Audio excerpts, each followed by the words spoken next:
Del tema número 3 de segundo de científico tecnológico, que está relacionado con los ecosistemas. En el resumen que tenéis a vuestra disposición, elaborado por el centro, pues tenéis una serie de esquemas o materiales, que es lo que vamos a ir explicando a lo largo de este vídeo, para que hacer un seguimiento más dinámico, y posteriormente tenéis unas hojas de actividades para practicar los ejercicios, los contenidos que hemos ido trabajando. Bien, comenzamos con la explicación en la que vamos a desarrollar todos estos puntos. Empezamos con el estudio del ecosistema. Un ecosistema se define como el conjunto de biotopo y biocenosis. Biotopo es el lugar geográfico donde habita la biocenosis y la biocenosis es el conjunto de seres vivos que habitan en el biotopo. Es decir, en esta imagen vemos que un ecosistema está formado por el biotopo, que es el lugar, las montañas, la pradera, el río, y el conjunto de seres vivos que habitan en ese lugar, el árbol, la ardilla, el caracol, etc. El conjunto de ambos, biotopo y biocenosis, constituyen un ecosistema. El biotopo, es decir, el lugar, se ve afectado por diferentes factores que llamamos abióticos. Esos factores pues pueden ser la temperatura, la luz, la humedad, factores que habitan al lugar. Mientras que si hablamos de biocenosis tendremos que saber que está dividida en una serie de poblaciones de seres vivos. Por ejemplo, pues he puesto aquí 3 tipos de poblaciones que pueden ser los zorros, las liebres, el ciervo, las ranas, plantas, etc. Esas poblaciones están divididas están formadas por individuos. Todas las poblaciones tienen en el ecosistema un nicho y un hábitat, que es lo que vamos a explicar ahora. El hábitat es el lugar físico del ecosistema, qué zona concreta del ecosistema ocupa esa especie. Por ejemplo, pues la jirafa y las cebras de esta fotografía, el lugar del biotopo donde viven es la sabana africana.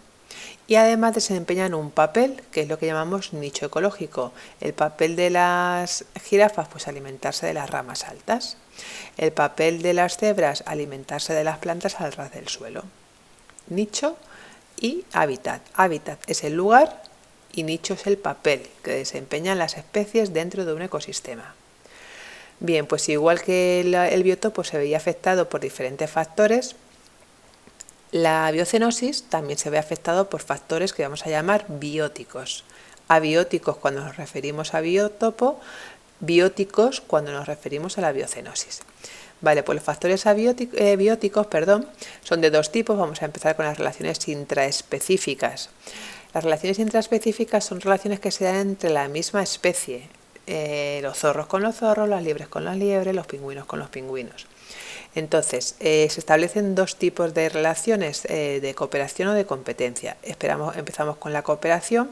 Es una relación en la que se realizan funciones en comunidad para el beneficio de toda la comunidad y que además no podrían desarrollar si vivieran aislados. Hay diferentes tipos como las familias, las sociedades gregarias, las estatales, las colonias. El caso más típico es el de las abejas, que sabemos que están divididas en 3 rangos, reina, zángano y obrera, y cada una tiene su función.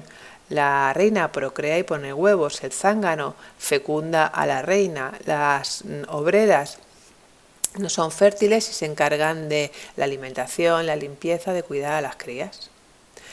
El otro tipo de relación intraespecífica es la competencia entre individuos de la misma especie. Recordar que estamos en relación intraespecífica dentro de la misma especie, pues son relaciones que se generan de conflictos, de enfrentamiento, porque los recursos suelen ser insuficientes, espacio, alimento, agua, etc.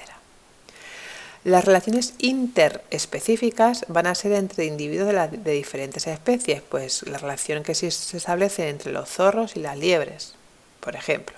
Y vamos a ver que hay un listado que vamos a ir viendo a continuación, pero antes de empezar quiero explicar lo que significan los símbolos que vamos a ver en cada una de esas relaciones. Son 2 símbolos que se refieren a las 2 especies que interaccionan en esa relación. Entonces, las especies pueden llevar signo negativo, que quiere decir que esa especie se está perjudicando, o pueden llevar signo positivo, que quiere decir que esa especie se beneficia de la relación. También pueden llevar el símbolo 0, que significa neutro, que esa especie en concreto ni se beneficia ni se perjudica en esa relación que se establece. Vamos viendo de una en una. Las competencias, vale.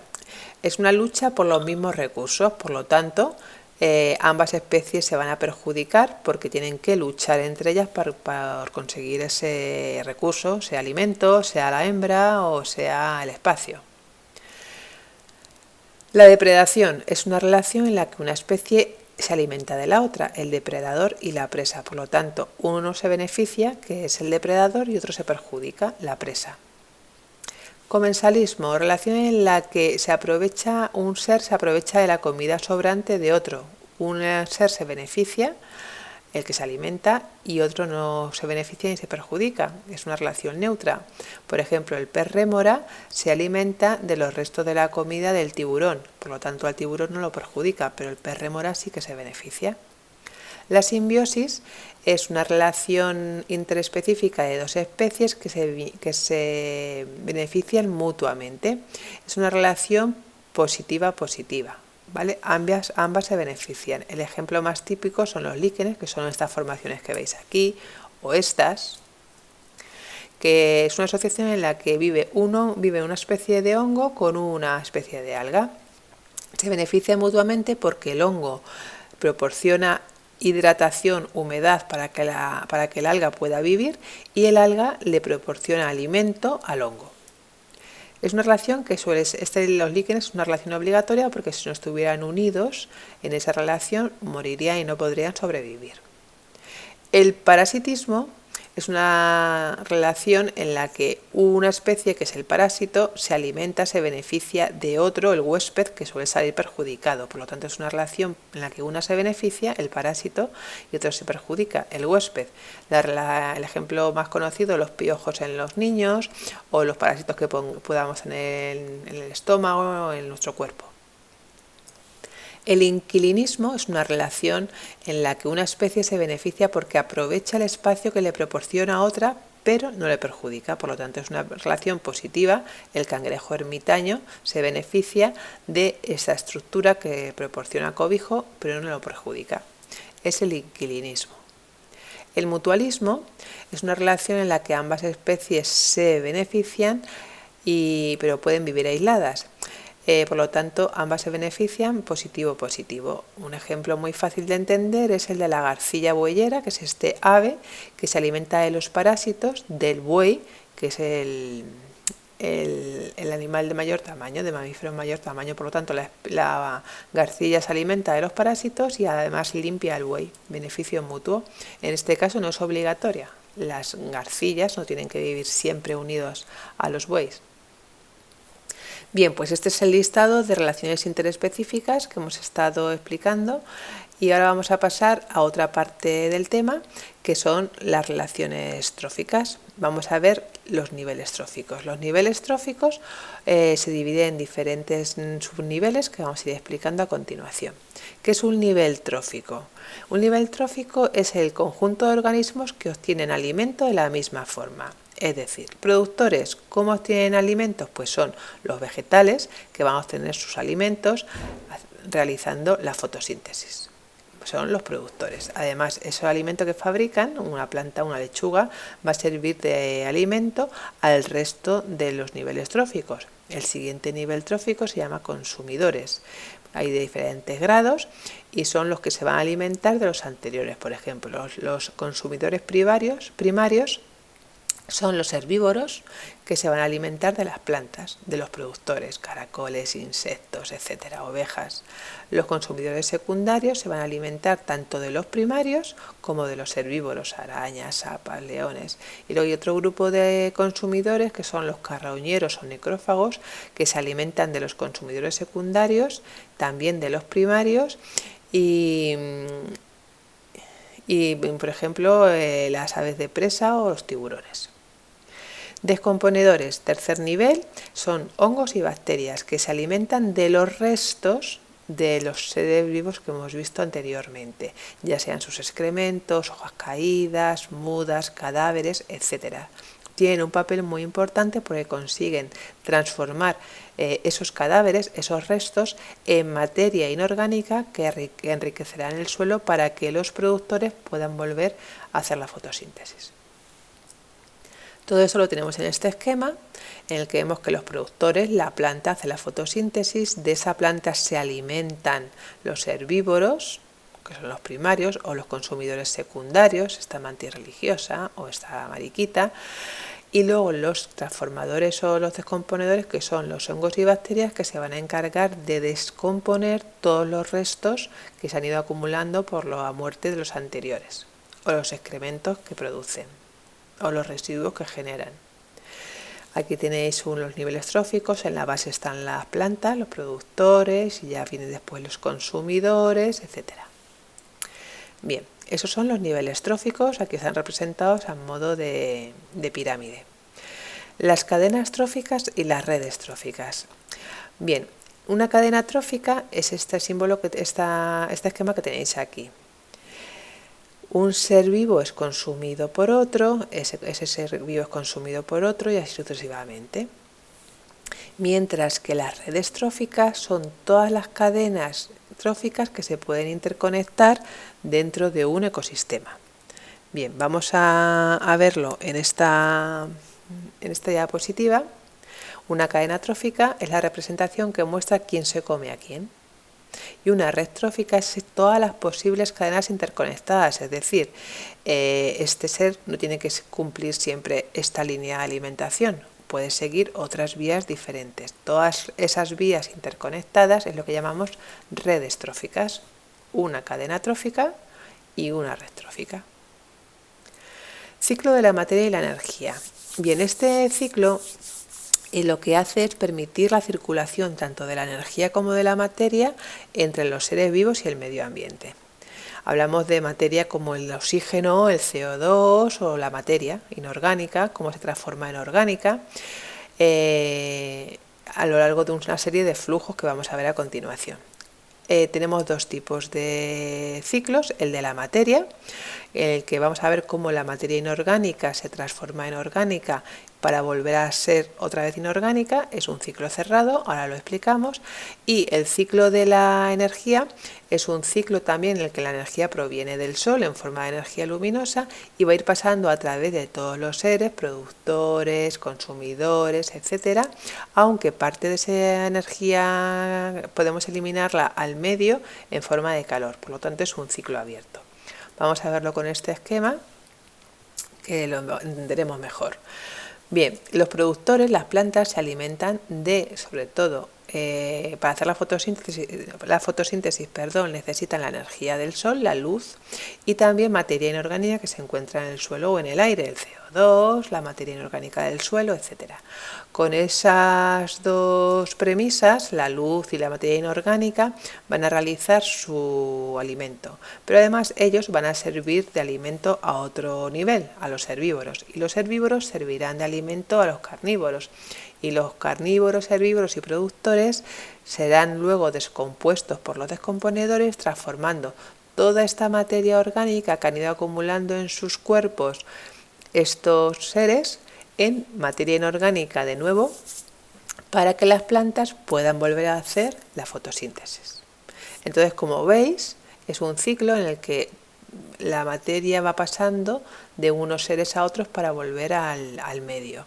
Las plantas o productores se encargan de transformar la materia inorgánica en orgánica, esa materia ya circula entre el resto de los seres vivos y finalmente los descomponedores transforman toda esa materia orgánica de nuevo en materia inorgánica. Eso es la materia.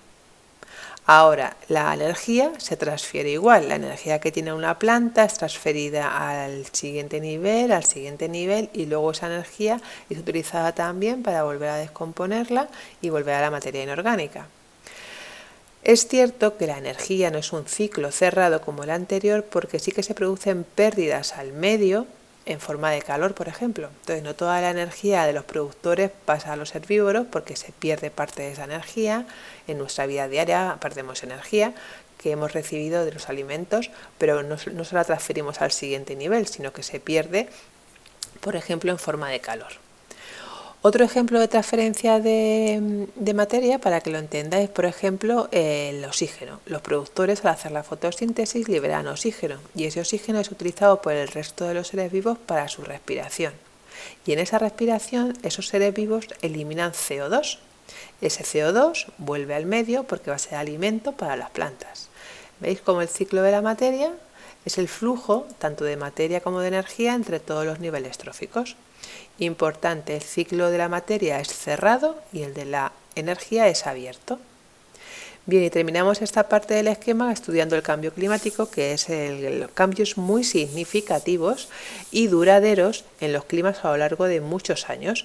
Puede tener causas naturales como una variación solar o una explosión volcánica, una erupción volcánica, aunque también pueden estar afectados por la actividad humana, que como consecuencia de utilización de carbón, petróleo, de una agricultura excesiva o intensiva, de una deforestación intensiva, pues producimos una serie de gases que son de efecto invernadero y que van a provocar o van a sumarse al cambio climático.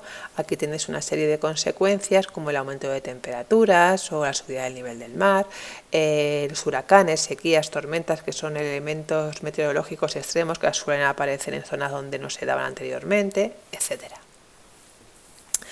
Muy bien, pues aquí con este esquema empezamos la segunda parte del tema, que es los tipos de ecosistemas.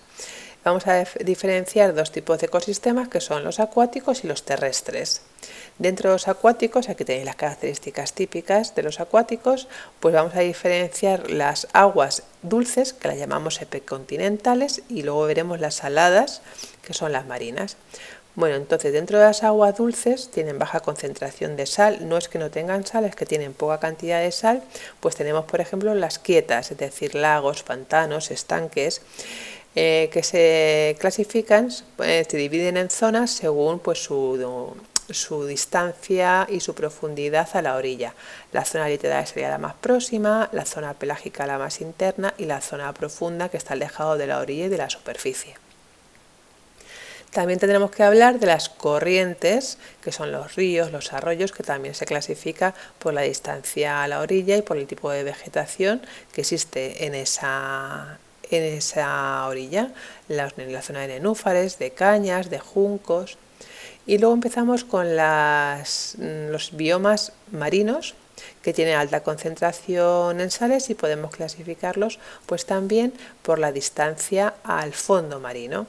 Diferenciamos la zona de la plataforma continental, en la que hay abundantes algas, animales, luz, para pasar a la zona del talud, que es una bajada muy profunda hasta casi los 2000 metros, en la que ya escasean las algas, hay menos animales, y para llegar finalmente a la llanura abisal, que prácticamente hay oscuridad completa, no hay vegetación y hay escasez de animales.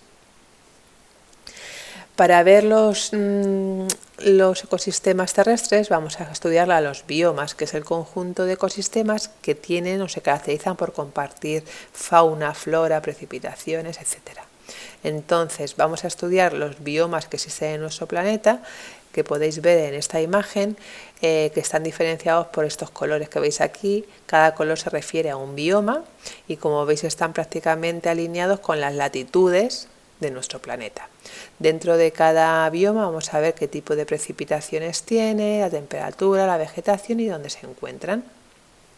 Vamos a empezar por los que están a mayores latitudes, que es el desierto helado, y luego iremos bajando hasta el Ecuador, que lo tenemos aquí, que sería la selva tropical, ¿de acuerdo? Entonces vamos a estudiar el desierto helado, la tundra, la taiga, el bosque caducifolio, el Mediterráneo, la estepa, los desiertos, y vamos a llegar a las selvas. El primero, el desierto helado. Esto es un desierto helado. ¿Dónde se localiza? En las regiones de los polos norte y sur.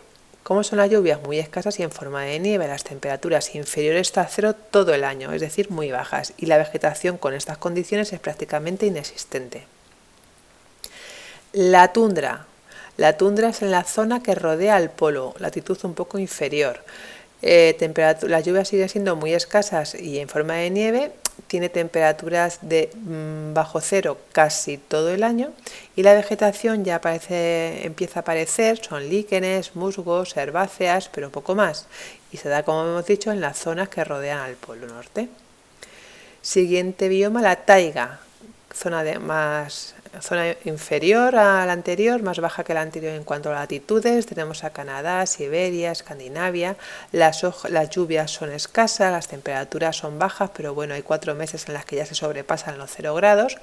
Y la vegetación ya es un poquito más abundante, con abetos, pinos, una vegetación ya un poco de temperaturas más favorables. Esta es la zona de la taiga, ¿vale? Está por debajo de la que hemos visto anteriormente. El bosque templado caducifolio pues sería unos paisajes similares a los que hay en el norte de España, Galicia, Asturias, etc. Las temperaturas son regulares, es decir, habituales todo el año, las temperaturas templadas, ni mucho frío ni mucho calor, y hay ya vegetación tipo robles, castaños, arbustos. Estos son paisajes propios de un bosque templado caducifolio que, como digo, pues es parte del norte de España. Realmente se da en toda esta zona de nuestro planeta. Centro Europa.